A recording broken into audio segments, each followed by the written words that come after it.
Hi. നമ്മുടെ അടുത്ത് product വാങ്ങുന്നവർക്കൊക്കെ അറിയാം, നമ്മൾ ഹൈദരാബാദ് ബേസ് ചെയ്തിട്ടാണ് ഇതൊക്കെ അയക്കാറ്, കൊറിയറൊക്കെ ചെയ്യാറുള്ളത്. അപ്പം മിക്ക ആൾക്കാരും ഞങ്ങളോട് ചോദിച്ചിട്ടുണ്ട്, ഹൈദരാബാദ് മാനുഫാക്ചറിങ് ഉണ്ടോ, പിന്നെ ഇവിടെ ഹോൾസെയിൽ മാർക്കറ്റൊക്കെ ഉണ്ടോ, നമ്മൾ അവിടെ നിന്നാണ് പർച്ചേസ് ചെയ്യുന്നതൊക്കെ.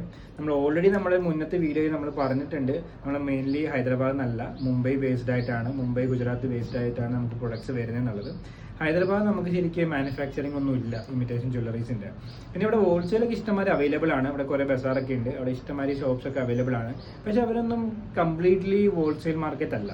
കാരണം നമുക്ക് അവിടെ ചെന്ന് കഴിഞ്ഞാൽ റീറ്റെയിൽ ആയിട്ട് നമുക്ക് പർച്ചേസ് ചെയ്യാം. അതിനൊരു പ്രൈസ് ആയിരിക്കും, ഹോൾസെയിലിനൊരു പ്രൈസ് ആയിരിക്കും. പക്ഷെ ഞങ്ങൾ എല്ലാ മാർക്കറ്റിലും റേറ്റ് കമ്പയർ ചെയ്തിട്ടുണ്ട്. അപ്പോൾ നമുക്ക് ഹോൾസെയിൽ ഒരു പ്രൊഡക്റ്റിന് കിട്ടുന്ന എമൗണ്ട് എന്താണോ അതിനേക്കാൾ ഒരു 10-20% കൂടുതലായിരിക്കും ഹൈദരാബാദിലെ മാർക്കറ്റിലെ ഹോൾസെയിൽ പ്രൈസ് എന്ന് പറയുന്നത്. അപ്പോൾ അതൊരിക്കലും നമുക്ക് ഹോൾസെയിൽ മാർക്കറ്റായിട്ട് കണക്കാക്കാൻ പറ്റില്ല. നമുക്ക് ശരിക്കും പ്രൊഡക്ട്സ് വരുന്നത് മാനുഫാക്ചേഴ്സിൻ്റെ കയ്യിൽ നിന്ന് ഡയറക്റ്റ് ആയിട്ടാണ്. കാരണം നമുക്ക് ഓരോ പ്രൊഡക്റ്റിനും ഓരോ മാനുഫാക്ചേഴ്സ് ആണ്. അപ്പോൾ മൾട്ടിപ്പിൾ മാനുഫാക്ചേഴ്സ് ഉള്ളത് കൊണ്ട് തന്നെ നമ്മൾ ഇന്നും നമ്മുടെ പേജിൽ പുതിയ പുതിയ ട്രെൻഡിങ് കളക്ഷൻസ് അപ്ലോഡ് ചെയ്യാറുണ്ട്. അപ്പോൾ നിങ്ങൾ ആരെങ്കിലും ജ്വല്ലറി ബിസിനസ് സ്റ്റാർട്ട് ചെയ്യാനായിട്ട് ഒരു ഹോൾസെയിലറിന് തപ്പുവാണെങ്കിൽ തീർച്ചയായിട്ടും ഞങ്ങളായിട്ട് കോൺടാക്ട് ചെയ്യുക. താഴെ ഹോൾസെയിൽ എന്ന് കമൻറ്റ് ഇട്ടാലും മതി.